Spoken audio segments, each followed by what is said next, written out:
तो इस वीडियो में लोग पढ़ने वाले हैं लॉरेंज ट्रांसफॉर्मेशन। तो सबसे पहले मैं आपको लॉरेंज ट्रांसफॉर्मेशन का डायग्राम समझा देता हूँ। तो लॉरेंज ट्रांसफॉर्मेशन सबसे पहले आपको एक ऑब्जेक्ट लेना है, ठीक है। उसके तीनों एक्सिस को लेना है, ठीक है। ये आपका वाई एक्सिस, ये आपका एक्स एक्सिस, ये आपका जेड एक्सिस, ठीक है। ये जेड है, ये वाई है और ये एक्स है, ठीक है। और इसका ओरिजिन क्या है, ओ। तो देखिए यहाँ पे ओ का कोऑर्डिनेट क्या है, 0 0 0 और ये आपका टी फॉर टाइम, ठीक है। अब इसके रेस्पेक्ट में इसको हम लोग एस फ्रेम ऑफ रेफरेंस बोल सकते हैं, ठीक है। अब हमको एक दूसरा फ्रेम ऑफ रेफरेंस लेना है, एस डैश, जो कि मोशन में है। पहले यहाँ पे था वो, अब वो मूव करते करते करते यहाँ पे चला गया, ठीक है। तो हमने एक और फ्रेम ऑफ रेफरेंस लिया, एस डैश, उसको हम लोग डॉट डॉट लाइन से रिप्रेजेंट करेंगे। ये आपका Y dash, same for Z के लिए जेड डैश, और इसी में आगे बढ़ेगा आपका एक्स डैश, और इसका ओरिजिन हो जाएगा ओ डैश। यहाँ पे ओ डैश का भी 0 0 0 टी आएगा, ठीक है। अब इस पॉइंट पे हम लोग खड़े होकर एक लाइट प्रोजेक्ट करते हैं, ठीक है। ओ ओरिजिन पे खड़े होकर हम लोग एक लाइट प्रोजेक्ट करते हैं, मान लो पी पे, मतलब यहाँ से टॉर्च में लाइट जलाए, टॉर्च का लाइट इस डायरेक्शन में इस पॉइंट तक गया, ठीक है। तो ये आपका ये हो गया। इस पॉइंट का कोऑर्डिनेट क्या हो जाएगा, एक्स वाई जेड टी, क्योंकि ये ओ ओरिजिन के लिए है, एस फ्रेम ऑफ रेफरेंस के लिए, इसलिए नॉर्मल, ठीक है। अब इसको आप यहाँ पे जो फ्रेम ऑफ रेफरेंस है यहाँ से देखेंगे तो यहाँ पे के लिए क्या हो जाएगा, ठीक है, ओ डैश पी, और ओ डैश के लिए इसका कोऑर्डिनेट हो जाएगा X dash Y dash Z dash और टी डैश, ठीक है। और ये ओ डैश वाला फ्रेम ऑफ रेफरेंस को हम लोग देंगे एस डैश नाम, ठीक है। यहाँ पे दो फ्रेम ऑफ रेफरेंस है, एक एस और एक एस डैश। एस का ओरिजिन यहाँ पे, एस डैश का ओरिजिन ओ डैश यहाँ पे। ये पहले यहाँ पे था, लेकिन ये मोशन किया, मूवमेंट किया और यहाँ से चलते चलते यहाँ आ गया, ठीक है। तो किस वेलोसिटी से किया, ये वी वेलोसिटी से किया, ठीक है। और यहाँ से यहाँ तक का डिस्टेंस मान लो आपका एक्स है, ठीक है। और अब ये आपका ये आर वेक्टर हो जाएगा, और फॉर ओ पी डैश का आर डैश वेक्टर, ठीक है। अब देखिए यहाँ से यहाँ तक का ओ पी और यहाँ से यहाँ तक का ओ डैश पी, ये आपका कंप्लीट डायग्राम हो गया। अब हम लोग डेफिनेशन पढ़ेंगे, what do mean by Lorentz transformation, ठीक। तो इसका डेफिनेशन है, the equation relating the coordinates of a particle in the two inertial frame on the basis of special theory of relativity are called the Lorentz transformation, ठीक है। To frame of reference मतलब यहाँ पे हमने एक S frame लिया था, ठीक है, और एक फ्रेम क्या लिया था हमने, एस डैश फ्रेम लिया था। देखिए एस और एस डैश, तो आपका दो फ्रेम ऑफ रेफरेंस से हम लोग एक पार्टिकल मतलब कोई भी एक पॉइंट है, उसके दोनों कोऑर्डिनेट्स को हम लोग एक इक्वेशन में रिप्रेजेंट करेंगे या कंपेयर करेंगे। मतलब एक्स इज इक्वल टू कितना एक्स डैश होता है या एक्स डैश इक्वल टू कितना एक्स होता है, ये हम लोग को फाइंड करना है, ठीक है। तो ये आपका लॉरेंज ट्रांसफॉर्मेशन होता है। अब इसका एक इंपॉर्टेंट पॉइंट है कि जब ये तभी लॉरेंज ट्रांसफॉर्मेशन अप्लाई होगा जब जो वी है velocity of the frame reference S dash, ये जो S frame reference S dash move कर रहा था, ये इतना वेलोसिटी से मूव करे कि ये सी से कंपेरेबल हो। सी मतलब स्पीड ऑफ लाइट से कंपेरेबल हो। अगर ये स्पीड ऑफ लाइट से एकदम छोटा है तब ये ट्रांसफॉर्मेशन गैलीलियन ट्रांसफॉर्मेशन बन जाएगा। ये क्यों होगा मैं आपको लास्ट में डेरिवेशन के समझाऊंगा, ठीक है। अब अपन टाइम पीरियड निकालेंगे, ठीक है। कहाँ का टाइम पीरियड, अपन सबसे पहले टाइम पीरियड निकालेंगे कि लाइट को ओ से पी तक जाने में कितना टाइम लगता है। उसके बाद अपन निकालेंगे ओ डैश से पी तक जाने में कितना टाइम लगता है। ओ से पी तक जाने का टाइम हो जाएगा आपका टी, और ओ डैश से पी तक जाने का टाइम हो जाएगा आपका टी डैश, ठीक है। तो इस दोनों टाइम को हम लोग निकालेंगे। तो सबसे पहले निकालेंगे टाइम फॉर ओ पी, ठीक है। इसका एक्सप्रेशन हो जाएगा टी। तो देखिए ओ से पी जाने तक का जो टाइम लगेगा अपन को, ठीक है, इस पॉइंट से इस पॉइंट तक जाने के लिए जो टाइम, तो इसका कोऑर्डिनेट क्या है, 0 0 0 टी, इसका coordinate X Y Z T, ठीक है। तो आपने पढ़ा होगा क्लास 11 12 में कि अगर आपको कोई दो पॉइंट दिया है उसके कोऑर्डिनेट्स आपको पता है तो उस दोनों के डिस्टेंस का आपको पता चल जाता है, ठीक है। तो आपको ओपी का वैल्यू पता चल जाएगा। और आपने ये चीज़ भी पढ़ा होगा कि time is equal to distance by velocity, ठीक है। ये चीज़ ही पढ़ा होगा। तो डिस्टेंस क्या है आपका OP और वेलोसिटी क्या है C। अब लाइट ट्रैवल कर रहा है तो लाइट की स्पीड से ही करेगा, ठीक है। तो OP का वैल्यू क्या हो जाएगा आपका, ये हो जाएगा √x-0 first x coordinate square plus y-0 square plus z-0 का स्क्वायर, ठीक है। ये चीज़ भी आपने पढ़ा होगा कि दो पॉइंट्स का अगर कोऑर्डिनेट दिया गया तो उसका लेंथ कैसे निकालते हैं, C फॉर C। अब देखिए 0 0 माइनस है तो कोई फ़र्क पड़ना नहीं चाहिए, तो आगे क्या हो जाएगा आपका √x² plus y² plus z² by C, ठीक है। यहाँ पे t इज इक्वल टू, अब इस t को इससे मल्टीप्लाई करेंगे तो हमारा वैल्यू क्या हो जाएगा, CT is equal to √x² plus y² plus z², ठीक है। अब अपन क्या करेंगे, इस स्क्वायर को इधर ट्रांसफ़र कर देंगे, मतलब सॉरी इस रूट को इधर ट्रांसफ़र कर देंगे तो इसमें स्क्वायर हो जाएगा। तो C² t² is equal to x² plus y² plus z², ठीक है। अब हमारे पास ये टर्म था, तो अब अपन क्या करेंगे, इस पूरे टर्म को एक साइड ले आएंगे तो हमारा नेक्स्ट हो जाएगा is equal to x² plus y² plus z² minus C² t² is equal to 0, ठीक है। इस पूरे टर्म को इसको इधर ट्रांसफ़र कर दिया और इक्वल टू 0 कर दिए, ठीक है। अब अपन आगे बढ़ते हैं, ये आपका इसको इक्वेशन 1 दे देते हैं, ठीक है। अब अपन सेम टाइम फॉर O' निकालेंगे, ठीक है। O', इसका टाइम है आपका T'।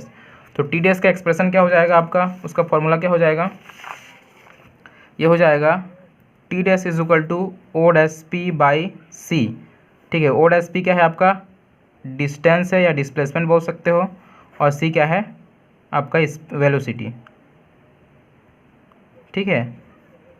तो इसका एक्सप्रेशन क्या हो जाएगा, यहाँ पे लिखता हूँ। अब OP का क्या हो जाएगा, वही x'-0 का स्क्वायर प्लस y'-0 का स्क्वायर प्लस z'-0 का स्क्वायर होल का रूट, एक पॉइंट से दूसरे पॉइंट का कोऑर्डिनेट का जब दिया रहता है तो डिस्टेंस निकालने का फॉर्मूला, ठीक है, बाय C। तो ये क्या हो जाएगा आपका, फिर से यहाँ पे T' इज इक्वल टू, ठीक है। अब क्या हो जाएगा, ये फिर से रूट ओवर खाली है x' का स्क्वायर प्लस खाली y' का स्क्वायर प्लस z' का स्क्वायर बाई C, ठीक है। अब C को उधर ट्रांसफ़र कर देंगे अपन तो क्या हो जाएगा, T' is equal to √x² plus y' plus z'², ठीक है। अब इस रूट को इधर ट्रांसफ़र करेंगे, हमारा क्या हो जाएगा T' square C² is equal to x² plus y² plus z'², ठीक है। अब क्या करेंगे, इस पूरे टर्म को इधर ट्रांसफ़र कर देंगे, इक्वल टू 0 कर देंगे, ठीक है। तो क्या हो जाएगा अपन का, ये x' plus y' plus z' minus T' C² is equal to 0, इसको इक्वेशन 2 दे देते हैं। अब देखिए इक्वेशन 2 इज इक्वल टू 0 है और इक्वेशन 1 का वैल्यू भी 0 है, तो अपन दोनों को इक्वेट कर सकते हैं। ये एक कॉन्सेप्ट और दूसरा क्या हुआ, दोनों एक ही फेनोमेना को रिप्रेजेंट कर रहे हैं, इसलिए हम लोग दोनों को इक्वेट कर सकते हैं। तो अपन का क्या हो जाएगा, अपन आगे x' plus y' plus z' minus T' C² is equal to हम लोग x² plus y² plus z² minus C² T² कर सकते हैं। यहाँ पे लिख देंगे फ्रॉम इक्वेशन 1 एंड 2, ठीक है, ऐसा करके लिख देंगे और इन दोनों को इक्वेट कर देंगे, इक्वेशन 1 और 2 को, ठीक है। अब देखिए इसमें आपको ये देखिए आपका डायग्राम, इसमें केवल ये जो S' फ्रेम ऑफ रेफरेंस है ये केवल x डायरेक्शन की ओर जा रहा है, ठीक है। बस x इसका चेंज होगा, y और z दोनों सेम रहेंगे, मतलब y' is equal to y रहेगा और z' is equal to z है, क्योंकि उनको कोई फ़र्क नहीं पड़ रहा है, ठीक है। वो लोग वैसे के वैसे ही हैं, बस x आगे बढ़ रहा है, ठीक है। तो यहाँ पे अपन इस कॉन्सेप्ट को यूज़ कर सकते हैं। देखिए अगर y' is equal to y है तो y'² is equal to y² भी हो सकता है, z' is equal to z² भी हो सकता है। तो इस चीज़ का उपयोग हम लोग आगे करेंगे, ठीक है। तो ये देखिए यहाँ पे y' है और यहाँ पे y² है, ये दोनों आपस में एक दूसरे के इक्वल टू हैं, तो दोनों को कैंसिल आउट कर दिए।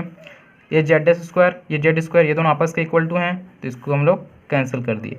बचा क्या अपन का x' minus T' C² is equal to x² minus C² T², इसको दे दिए इक्वेशन 3, ठीक है। ये अपन का मोस्ट इंपॉर्टेंट इक्वेशन है, इसी का हम लोग लास्ट में यूज़ करेंगे। ठीक है, ठीक है। अब अपन x और x डैश का वैल्यू निकालेंगे। ठीक है, value of x and x dash from frame of reference s। ठीक है, फ्रेम ऑफ रेफरेंस s के हिसाब से s और s डैश का वैल्यू क्या आएगा। ठीक है, तो ये देखिए आपका डायग्राम। ठीक है, अब अपन फ्रेम s के हिसाब से देखेंगे तो ये यहाँ से यहाँ तक का डिस्टेंस क्या हो जाएगा x, और x डैश का वैल्यू हो जाएगा यहीं पे है, तो मतलब ये अपने से मूव नहीं किया है, तो x डैश का वैल्यू हो जाएगा 0, और ये यहाँ से यहाँ तक का डिस्टेंस x ये हो जाएगा। ठीक है, तो यहाँ से यहाँ तक का डिस्टेंस अपन कैसे निकालेंगे, देखिए ये क्या है, ये एक डिस्प्लेसमेंट है।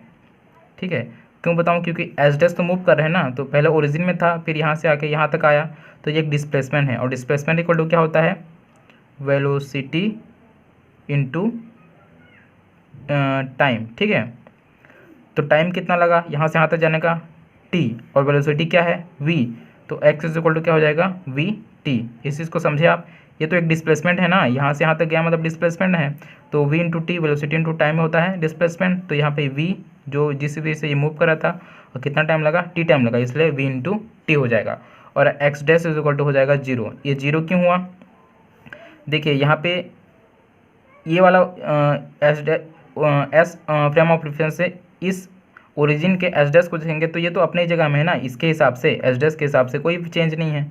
ठीक है, इसलिए X dash is equal to 0, तो इसी चीज़ को अपन आगे लिखेंगे। तो यहाँ पे देखिए, तो आपका x इज इक्वल टू क्या हो गया वी टी, और इसको कैसे लिख सकते हैं, x minus we T is equal to 0 लिख सकते हैं। ठीक है, और अपन को क्या मिला, इसी चीज़ को लिखे हैं। ठीक है, और अपन को क्या मिला, x dash is equal to मिला 0। ठीक है, आपको दो चीज़ मिलेगा, दोनों का वैल्यू ये दोनों। ठीक है, अब एक और चीज़, ठीक है, एक और चीज़ देखिए, एक्स डैश का वैल्यू निकाले अपन इसके हिसाब से, और ओ डैश का वैल्यू निकाले अपन, और एक्स डैश का वैल्यू निकाले अपन इसके हिसाब से। ठीक है, मतलब एक्स का वैल्यू निकाले ओ ओरिजिन से, और एक्स डैश का वैल्यू निकाले ओ डैश ओरिजिन से, मतलब जगह अलग अलग है। ठीक है, तो दोनों का वैल्यू अगर 0 0 है, ठीक है, इसका भी वैल्यू 0 और इसका वैल्यू 0, लेकिन दोनों को डायरेक्ट इक्वल टू हम लोग नहीं कर सकते, क्योंकि पोजीशन अपन का अलग अलग है, अलग अलग जगह से खड़े होकर दोनों को मेजर किए हैं। तो अपन ये कर सकते हैं, के डैश इज इक्वल टू कुछ कांस्टेंट को इंटू करके एक्स माइनस वी टी कर सकते हैं। ठीक है, ये क्यों हुआ, इसका मैंने आपको रीज़न बता दिया, क्योंकि दोनों इक्वल टू 0 हैं, ओके कोई बात नहीं, लेकिन दोनों को मेजरमेंट अपन अलग अलग जगह पे खड़े हुए किए हैं, इसलिए ये क्या हो जाएगा, एक्स डैश इक्वल टू कुछ कांस्टेंट में इंटू कर देंगे, एक्स माइनस वी टी हो जाएगा। तो इसको दे दिए इक्वेशन 4। ठीक है, अगर आप इस वीडियो को देख रहे हैं तो पास में अगर अपना बुक रखिए दीजिए, ताकि आपको सब चीज़ रिलेट कर पाएँ। ठीक है, मैं यहाँ पे वर्ड्स नहीं बता रहा हूँ, सीधा आपको थ्योरी और कॉन्सेप्ट समझा रहा हूँ, तो प्लीज़ बुक को बगल में रखिए। अब तो अपन को इक्वेशन 4 मिल गया, अब थोड़ा सा हम लोग उल्टा देखेंगे। ठीक है, पहले क्या बोल रहे थे कि ये यहाँ पे था, पहले ये ओ डैश और आगे की ओर गया। ठीक है, अब अपन ये बोलेंगे कि अपन यहाँ पे थे और ये ओ पीछे की ओर गया। ठीक है, आपको पता है कि एक गाड़ी में आप बैठे हो, ठीक है, अब आप जा रहे हो, एक स्टेशनरी ऑब्जेक्ट यहाँ पे, अगर आप कांस्टेंट स्पीड से आगे बढ़ रहे हो, ठीक है, तो आपको क्या लगेगा कि ये आदमी पीछे भी जा रहा है, और इस आदमी को क्या लगेगा, आप आगे जा रहे हो, लेकिन आप अगर बैठे हो तो आपको लगेगा कि आप रेस्ट में हो, ये पीछे जा रहा है। ठीक है, तो इसके हिसाब से आप मोशन में हो और इसके हिसाब से आप मोशन में हो। तो हमने पहले ये यहाँ पे खड़े होकर देखा कि ये मोशन में हमको पता चला, अब यहाँ पे खड़े होकर देखेंगे तो इसको लगेगा कि ये पीछे की ओर जा रहा है। ठीक है, तो अपन इसके हिसाब से आप एक्स और एक्स डैश का वैल्यू निकालेंगे। ठीक है, तो ये तो नेगेटिव डायरेक्शन में चला गया, तो सेम इसका अपन जो निकाले थे उसका जस्ट अपोजिट आएगा। ठीक है, यहाँ पे अपन जो निकाले थे इसका जस्ट अपोजिट आएगा, तो हमारा नया नेक्स्ट एक्सप्रेशन आएगा x dash is equal to minus we t आ जाएगा। ठीक है, वी टी डैश, ये क्यों आया, देखिए क्योंकि ये तो अपोजिट डायरेक्शन में गया ना, तो आपका वेलोसिटी नेगेटिव आ जाएगा। ठीक है, अपोजिट डायरेक्शन के वेलोसिटी नेगेटिव होता है, इसलिए अपन माइनस वी टी डैश किए, और for X is equal to 0 हो जाएगा। ठीक है, अब देखिए इसको और क्या लिख सकते हैं, X plus we T is equal to 0 लिख सकते हैं, डैश डैश। ठीक है, तो ये इक्वेशन और ये इक्वेशन आपको दो चीज़ मिल गया, अब इस दोनों के हेल्प से दोनों को इक्वेट करेंगे। अब दोनों को अलग अलग जगह से खड़े होकर देख रहे हैं तो फिर से एक कांस्टेंट डालेंगे, तो यहाँ पे ये हो जाएगा x इज इक्वल टू के into X dash plus we T dash. ठीक है, ये इक्वेशन आपका 5, ये भी एक मोस्ट इंपॉर्टेंट इक्वेशन, इसका भी आगे यूज़ होगा। अब अपन इसी इक्वेशन को आगे लेके चलेंगे। ठीक है, ये इक्वेशन 5 है। अब putting the value of x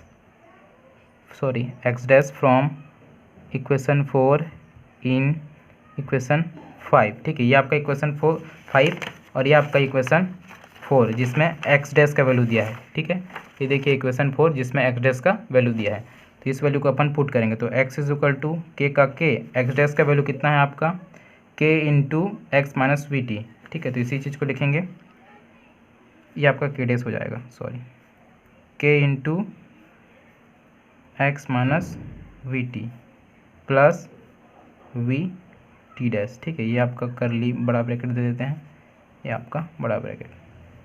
ठीक है,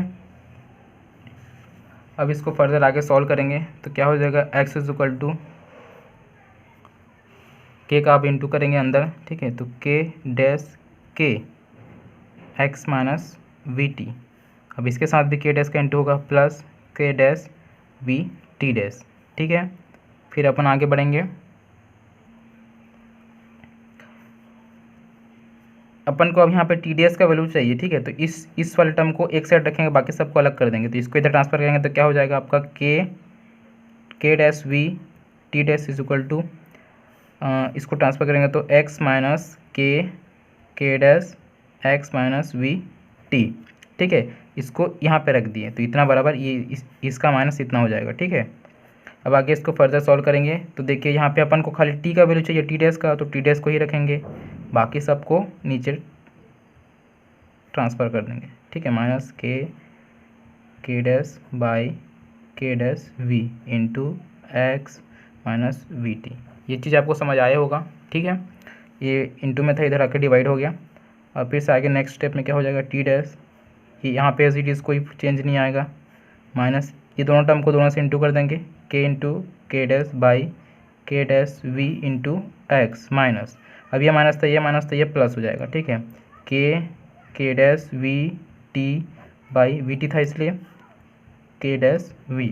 ठीक है, अब देखिए कुछ टर्म यहाँ पे कैंसिल आउट होंगे। ठीक है, तो यहाँ से के डैश ख़त्म, यहाँ से के डैश ख़त्म, वी ख़त्म, बचा क्या, T is equal to X by K dash V minus K X by V plus K T only, नीचे कुछ नहीं बचा है। ठीक है, ये आपका बचा।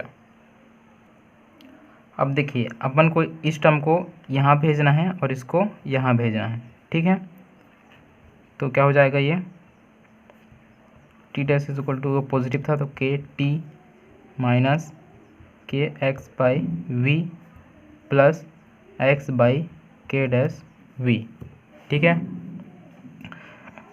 अब अपन यहाँ से सबसे के कॉमन लेंगे, कॉमन लिया, यहाँ से के कॉमन लिया, बचा क्या अंदर में खाली टी, यहाँ से के कॉमन लिया, बचा क्या minus x by V plus, यहाँ पे के है ही नहीं तो कॉमन लेंगे तो नीचे में के ऐड कर देंगे, मतलब इंटू कर देंगे वी, ये बचेगा। ठीक है, ये बचा। अब एक और चीज़ करना है यहाँ पे, T dash is equal to K का के, अब इस वाला टी को ऐसे रहने दो, अब यहाँ से एक्स बाई वी कॉमन लो, माइनस का minus x by v common लिए, अंदर बचा, इसमें पूरा ले लोगे तो 1 बचेगा, अब माइनस लिए हो तो 1 बचा, यहाँ से ये माइनस हो जाएगा तो ये हो जाएगा आपका 1 बाई के डैश के। ठीक है, ये आपका आ गया टी डैश का वैल्यू। ठीक है, इसको दे दो आप इक्वेशन 6। ठीक है, टी डैश का वैल्यू क्या है आप एक बार देख लीजिए। अब टी डैश का वैल्यू मिलने के बाद अपन क्या करेंगे, putting the values of x dash and T dash. ठीक है, एक्स डैश और टी डैश का वैल्यू है जिसको पुट करना है आपको इन इक्वेशन 3। तो मैंने ये तीनों चीज़ ऑलरेडी लिख कर रखा है। ठीक है, एक्स डैश का वैल्यू ये है, टी डैश का वैल्यू ये है और इक्वेशन 3 हमारा ये निकला था। तो इक्वेशन 3 में इन दोनों का वैल्यू अपन पुट करेंगे। ठीक है, तो सबसे पहले इक्वेशन 3 यहाँ पे लिख लेते हैं। तो X square minus C square T square is equal to क्या होता है, एक्स डैश का स्क्वायर माइनस सी स्क्वायर और टी डैश का स्क्वायर। तो यहाँ पे दोनों का वैल्यू अपन पुट करेंगे। तो इस साइड को as it is equal to X dash का वैल्यू क्या है अपन के पास, K into x minus we T square. तो इसका पूरा स्क्वायर करना है। ठीक है, तो हम लोग यहाँ साइड में कर लेते हैं। तो के एक्स माइनस वी टी इस पूरे का स्क्वायर करना है।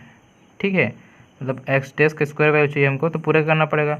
अब देखिए ये स्क्वायर इसमें भी है, ये स्क्वायर इन दोनों में भी है, तो क्या हो जाएगा, ये के स्क्वायर साथ ही एक्स माइनस वी टी का भी स्क्वायर हो जाएगा। ठीक है, क्योंकि दोनों में है इंटू है। तो अब इसका तो एज इट इज़ लिखेंगे। अब ये value A minus B the whole square वाला फॉर्मूला लगेगा।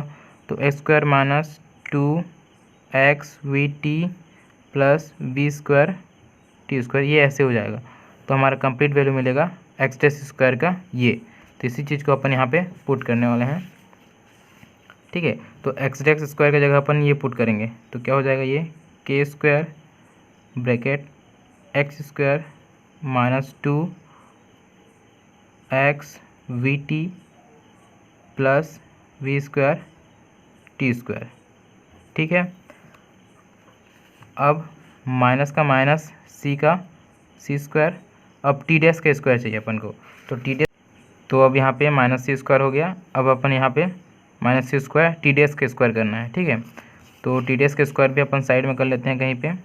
तो T is equal to T dash is equal to कितना था हमारे पास, के इंटू टी माइनस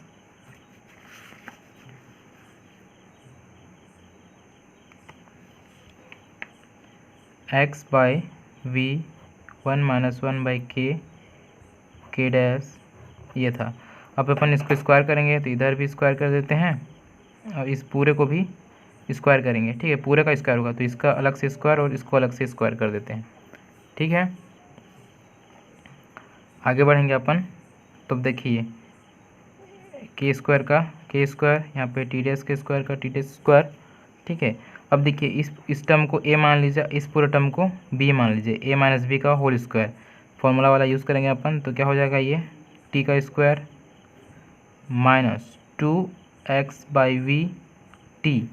ठीक है, 1 minus 1 by K dash plus, अब इस बी का स्क्वायर करेंगे तो एक्स बाई वी स्क्वायर दोनों का 1 माइनस 1 बाई के इंटू के डैश पूरे का स्क्वायर। ठीक है, इस तरह से इसको सॉल्व करने पे ये आ जाएगा। यहाँ पे a minus B the whole square का फॉर्मूला यहाँ पे यूज़ किया गया है। तो टी डैश का वैल्यू अपन को ये मिल गया, तो इसको अपन यहाँ पे रख देंगे। ठीक है, तो टी डैश का वैल्यू अपन को क्या मिल गया, के स्क्वायर अंदर में T square minus 2 X T by V bracket close 1 minus 1 by K dash K plus X square by V square 1 minus, यहाँ पे थोड़ा सा 1 माइनस 1 बाई के डैश पूरे का स्क्वायर ब्रैकेट क्लोज। ठीक है, तो यहाँ पे देखिए अपन एक्स डैश का वैल्यू निकाल के सब्स्टिट्यूट कर दिए, टी डैश का अलग से वैल्यू निकाल के यहाँ पे रख दिए। ठीक है, तो यहाँ पर अपन का कंप्लीट इक्वेशन 3 का मॉडिफिकेशन हो गया। अब क्या करेंगे, अब यहाँ पे कंपेयरिंग, ठीक है, comparing the coefficient of T square. ठीक है, जहाँ जहाँ टी स्क्वायर उसके कोफिशिएंट को अपन कंपेयर करेंगे। तो देखिए टी स्क्वायर कहाँ पे है, पहला टी स्क्वायर इक्वेशन की इस साइड है। ठीक है, both side on both side लिख दीजिए यहाँ पे। ठीक है, तो बोथ साइड के टी स्क्वायर के कोफिशिएंट को कंपेयर करेंगे। तो यहाँ पे टी स्क्वायर का कोफिशिएंट क्या है, माइनस सी स्क्वायर। तो एक साइड माइनस सी स्क्वायर लिख देते हैं इज इक्वल टू, इधर ये टी स्क्वायर, तो ये तो वी स्क्वायर ऑलरेडी इसका कोफिशिएंट है, साथ ही के स्क्वायर भी इंटू होगा, तो के स्क्वायर वी स्क्वायर इसके लिए हो गया। अब इसके लिए इस टी स्क्वायर के लिए ये दोनों हो जाएंगे, तो minus C square K square. ठीक है, तो ये हो गया आपका टोटल टी स्क्वायर के कोफिशिएंट का कंपैरिजन। अब अपन को यहाँ पे के का वैल्यू चाहिए। ठीक है, सबसे पहले तो नेगेटिव टर्म को हटा देंगे, माइनस दोनों साइड इंटू करेंगे तो ये सी स्क्वायर हो जाएगा, ये आपस में इंटरचेंज हो जाएंगे, वी स्क्वायर इस टाइप से हो जाएगा। ठीक है, अब क्या करेंगे, यहाँ से के स्क्वायर को कॉमन ले लेंगे, अंदर में क्या बचेगा, सी स्क्वायर माइनस वी स्क्वायर। ठीक है, अब अपन को के स्क्वायर का वैल्यू चाहिए तो इस टर्म को पूरा इधर ट्रांसफ़र कर देंगे, तो क्या हो जाएगा, सी square by C square minus we square is equal to k square. ठीक है, अब देखिए के का स्क्वायर है, स्क्वायर को इधर ट्रांसफ़र करेंगे तो क्या हो जाएगा, रूट, यहाँ पे क्या हो जाएगा, under root C square by C square minus we square इस तरह से इज इक्वल टू के।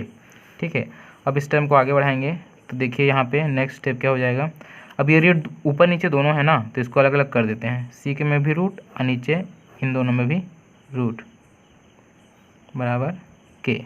ठीक है, अब क्या करना है, सी का रूट स्क्वायर है तो नॉर्मली सी ही हो जाएगा। अब यहाँ से अपन को सी स्क्वायर को कॉमन लेना है। ठीक है, तो क्या हो जाएगा, अंडर रूट सी स्क्वायर, अब यहाँ पे सी स्क्वायर है तो एक हो जाएगा माइनस, यहाँ पे नहीं है तो V square by C square हो जाएगा। ठीक है, इज इक्वल टू के।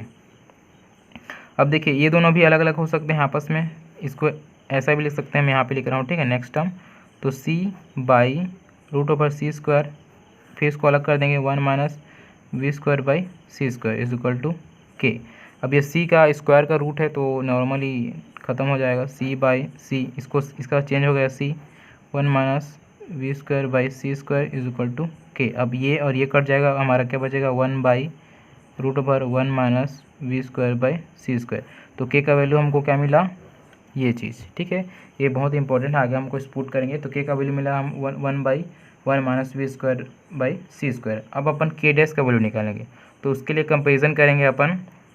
अब अपन को कंपेरिजन करना होगा 2xt के कोफिशिएंट को। तो अब फाइंड करते हैं 2xt का कोफिशिएंट। तो मैंने इक्वेशन को यहाँ पे लिख लिया है, ये इक्वेशन 3 जिसका मॉडिफाइड वर्जन था, जिसमें अपन एक्स डैश और टी डैश का वैल्यू पुट किए थे। तो यहाँ पे 2xt का कोफिशिएंट फाइंड करना है, तो इक्वल टू के इस साइड, ठीक है, इस साइड तो 2xt टर्म है ही नहीं, तो क्या हो जाएगा यहाँ पे 0।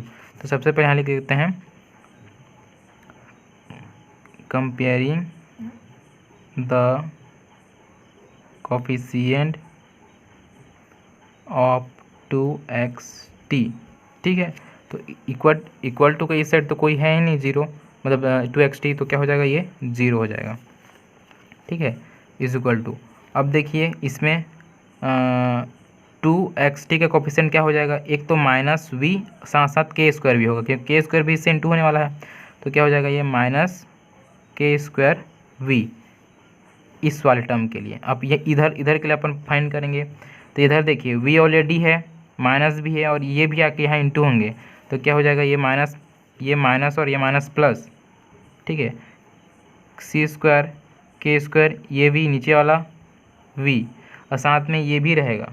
ठीक है, तो इसलिए 1 माइनस 1 बाई के डैश, ये अपन का पूरा कोफिशिएंट मिल गया। ठीक है, अब क्या करेंगे, इस टर्म को इधर ट्रांसफ़र कर देंगे, नेगेटिव को पॉजिटिव बना देते हैं। ठीक है, तो क्या हो जाएगा, सी square K square by V 1 minus 1 by K dash. ठीक है, अब क्या करेंगे, इस पूरे टर्म को इधर ट्रांसफ़र कर देंगे, ये इधर डिवाइड है तो जाके इंटू हो जाएगा, ये दोनों यहाँ पे डिवाइड हो जाएंगे। ठीक है, तो के स्क्वायर इधर ऑलरेडी एक वी है तो वी का स्क्वायर हो जाएगा, ये जगह इंटू होगा, तो ये दोनों सी स्क्वायर बाई के स्क्वायर इज इक्वल टू क्या हो जाएगा, 1 माइनस 1 बाई के डैश, इस टाइप से हो जाएगा।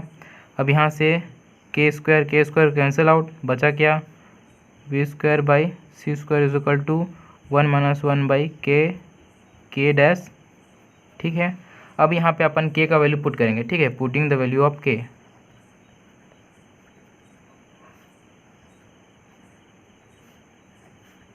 ठीक है, यहाँ पे साइड में लिख देता हूँ के का वैल्यू क्या है।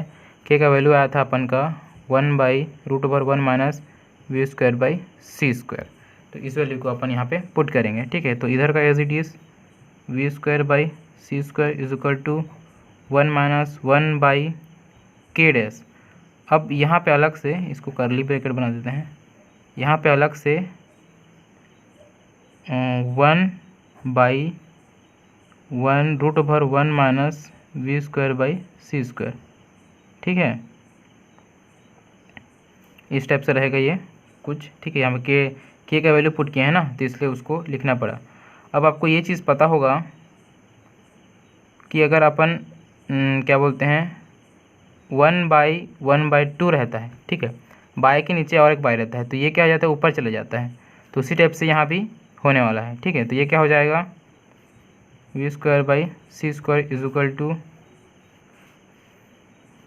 आपका 1 माइनस, ये देखिए 1/1 फिर है, तो ये ऊपर चला जाएगा, ठीक है। तो क्या हो जाएगा, √1 minus v²/c² by K dash, ये बचेगा, ठीक है। अब अपन क्या करेंगे, अब अपन इसको इधर ट्रांसफ़र कर देंगे, ठीक है। अब इसको इधर फेंक देंगे और इस वाले टर्म को इधर फेंक देंगे, ठीक है। तो नेक्स्ट स्टेप क्या हो जाएगा अपन का, ये नेगेटिव में तो दे जाएगा पॉजिटिव हो जाएगा, तो ये हो जाएगा आपका √1 minus v²/c² by K dash is equal to 1 का 1 माइनस ये वाला पॉजिटिव था तो इधर आकर नेगेटिव हो जाएगा c²। इस टाइप से हो गया कुछ, ठीक है। अब अपन को के डैश का वैल्यू चाहिए, ठीक है। तो के डैश को उधर भेजेंगे, इस पूरे टर्म को यहाँ भेजेंगे, तो क्या हो जाएगा, ये √1 माइनस v²/c² बाई ये वाला पूरा इधर आ जाएगा 1 minus v²/c² is equal to K dash. ये चीज़ तो इजीली समझ गए आप, ठीक है। अब यहाँ पे एक चीज़ होने वाला है, देखिए, ठीक है, आपको पता ही होगा। देखिए मान लो आपका √2 डिवाइडेड बाई 2 करते हैं, तो इसको और क्या लिख सकते हैं, इसको लिख सकते हैं √2 इंटू √2, क्योंकि √2 इंटू √2 क्या होता है, 2 होता है। तो इसको इस टाइप से भी लिख सकते हैं। तो यहाँ पे ये और ये कट जाएगा, बचेगा क्या, 1/√2। तो उसी टाइप से ये आपका बिना रूट वाला है, ऊपर वाला रूट वाला है, तो इसको अगर दो पार्ट्स में डिवाइड करें तो इसका डबल हो जाएगा। एक एक को काट देंगे, बचेगा क्या, बचेगा सिर्फ, रुक जाइए 1 मिनट,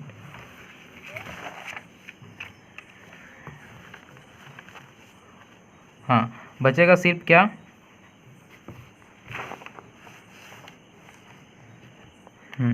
बचेगा सिर्फ क्या, ये देखिए बचेगा सिर्फ क्या, 1/√1 माइनस v²/c², बस ये कितना बचेगा, ठीक है। जैसे मैंने आपको 2 का एग्जांपल समझा, उसी टाइप से इसको सॉल्व करने से ये बचेगा बाई के डैश। तो के और के डैश का वैल्यू अपन का सेम ही आया, ठीक है। तो इतना हम का उसका भी वैल्यू आया था, तो अपन को के का मिल गया और के डैश का मिल गया। अब हम लोग आगे बढ़ेंगे। अब अपन को के एंड के डैश का वैल्यू मिल गया। अब के और के डैश के वैल्यू को अपन सब्स्टिट्यूट करेंगे, ठीक है। तो substituting the value of k and k dash in equation 4 and 6। तो इक्वेशन 4 और 6 को माइनॉरिटी यहाँ पे लिख सकता है, ये इक्वेशन 4 है, ये इक्वेशन 6 है। तो यहाँ पे के और के डैश का वैल्यू अपन सब्स्टिट्यूट करेंगे, ठीक है। तो यहाँ पे के, यहाँ पे के है, यहाँ पे भी के है, लेकिन यहाँ पे के डैश ऑलरेडी है, तो यहाँ पे भी अपन को वैल्यू सब्स्टिट्यूट करना पड़ेगा। तो पहले इस इक्वेशन को निपटते हैं, ठीक है।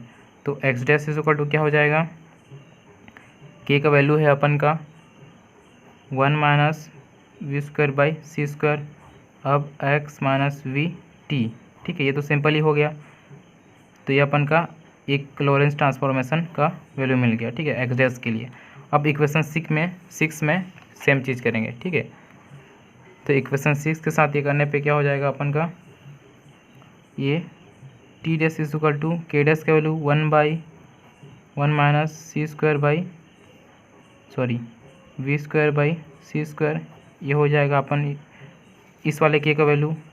अब अंदर और है के ना, टी का टी माइनस x/v का v 1 माइनस, अब देखिए यहाँ पे इसको के एंड के डैश, तो यहाँ पे दो वैल्यू आ जाएंगे, ठीक है। 1/1 माइनस v²/c² अंडर रूट, फिर एक ठो 1 माइनस v²/c², ये भी अंडर रूट, ठीक है। और ये दोनों आपस में इनटू हो रहे हैं, ठीक है, क्योंकि यहाँ पे डबल के है, के एंड के डैश, और दोनों का वैल्यू सेम है। अब ये दोनों आपस में स्क्वायर हो जाएंगे 1/, तो अपन का वैल्यू क्या आ जाएगा, T dash is equal to 1/√1 minus v²/c² bracket T minus x by V 1 minus 1 minus we square by C square. क्यों? क्योंकि ये दोनों में रूट है और दोनों इंटू है तो स्क्वायर हो जाएगा, तो रूट आपस में कैंसिल हो जाएगा। ठीक है, अब एक के बाय एक और है तो क्या हो जाता है आपको पता है। ठीक है, नीचे वाला ऊपर चला जाता है, तो 1 minus we square by C square T minus x by V. ठीक है, अब यहाँ पे 1 माइनस, ये जब ऊपर चला जाएगा तो क्या हो जाएगा आपका 1 minus bracket 1 minus we square by C square, इस टाइप से हो जाएगा। ठीक है, ये ऊपर चला जाएगा तो बाई 1 रहेगा तो उसका तो कुछ मतलब ही नहीं है। T dash is equal to, अब यहाँ पे आगे 1 minus we square by C square. ठीक है, टी का T minus x by V का एक्स बाई वी। अब देखिए माइनस 1, ये अंदर वाला प्लस हो जाएगा क्योंकि ब्रैकेट के आगे माइनस है, तो V square by C square, इस टाइप से होगा। अब ये दोनों आपस में कैंसिल आउट हो जाएंगे, -1 + 1। अब बचेगा अंदर में क्या, only V square by C square. तो इसको नेक्स्ट पेज में करने वाले हैं। ठीक है, तो ये आपका नेक्स्ट पेज। अब देखिए यहाँ पे T dash is equal to 1 by ऊपर 1 minus we square by C square root T minus x by V into V square by C square, ये हो गया। अब नेक्स्ट स्टेप में क्या हो जाएगा, T dash is equal to 1 by 1 minus we square by C square T का T. अब ये दोनों आपस में इंटू हो जाएंगे तो minus X V square by V C square. ठीक है, अब यहाँ से एक वी और यहाँ से एक वी कटेगा तो बचेगा क्या, एक्स वी बाई सी। ठीक है, तो नेक्स्ट टर्म क्या हो जाएगा, T dash is equal to 1 by root over 1 minus we square by C square under root 1 minus X V by C square. तो अपन का टी डैश का फाइनल वैल्यू आ गया। अब अपन लास्ट टाइम लिख देंगे thus the Lorentz transformation dash लिखे, एक्स का वैल्यू क्या था, K dash into X dash plus we T dash. तो उसमें के डैश का वैल्यू अपन को मिल गया तो क्या हो जाएगा 1 by 1 minus we square by C square. अब बाकी को as it is x dash minus x dash plus we T dash, ये एक्स के लिए मिल गया। Same y is equal to, तो वाई जेड ही था और क्या था, z is equal to z dash ही था। तो एक्स वाई जेड के लिए अपन को मिल गया। अब सेम फॉर डैश वाले के लिए करेंगे। ठीक है, तो एक्स डैश का वैल्यू क्या था, k into x minus we T. ठीक है, तो ये क्या हो जाएगा 1 by 1 minus we square by C square. ठीक है, सामने x minus we t, x के लिए हो गया। For y dash is equal to y ही होगा और z dash is equal to z ही होगा। तो दोनों कोऑर्डिनेट्स का अपन इंटरचेंज रिलेशनशिप निकाल दिए। अब अगर आपको इस चीज़ को लिखने में दिक्कत हो रहा है तो इस पूरे का वैल्यू आपको लैम्डा लिख सकते हो या बीटा लिख सकते हो। ठीक है, तो बुक में एज इट इज़ दिया है, तो इतना इक्वल टू बीटा लैम्डा ले लोगे तो क्या हो जाएगा, ये X dash is equal to हो जाएगा lambda X minus we T और एक्स इज इक्वल टू क्या हो जाएगा lambda X dash plus we T dash. ठीक है, अब देखिए यहाँ पे जो स्टार्टिंग में एक्सप्रेशन आया है, ठीक है, मैंने आपको बोला था कि स्पीड क्यों मैक्सिमम होना चाहिए, कंपेरेबल होनी चाहिए। यहाँ पे जो नीचे में के का वैल्यू आया है, ठीक है, K is equal to 1 by root over 1 minus we square by C square, ये जो वैल्यू आया है। ठीक है, अगर देखिए अगर ये v का वैल्यू c के कंपेरेबल नहीं रहा, ठीक है, अगर ये v का वैल्यू c के कंपेरेबल नहीं रहा, एकदम छोटा रहा, तो ये पूरा वैल्यू क्या हो जाएगा, इज इक्वल टू 0 हो जाएगा। अगर ये इसके कंपेरेबल रहा तब जाके ये वैल्यू कोई एक फिक्स नंबर देगा। तो इसीलिए जो जो क्या बोलते हैं आपका जो एस डैश जो मूव करता है, ठीक है, उसका वैल्यू मैक्सिमम होना चाहिए, अप्रोक्स सी के आसपास होना चाहिए, तभी ये लॉरेंस ट्रांसफॉर्मेशन एक्ट करेगा। यहाँ तक वीडियो देख लिया तो प्लीज़ इस चैनल को सब्सक्राइब भी कर दीजिए। इस टॉपिक से आपको फर्दर कुछ भी वीडियो चाहिए तो सारे वीडियो का लिंक मैंने डिस्क्रिप्शन में डाल दिया है। इस टॉपिक के प्लेलिस्ट का भी लिंक मैंने डिस्क्रिप्शन में डाल दिया है, प्लीज़ वहाँ जाके आप चेक कर सकते हैं।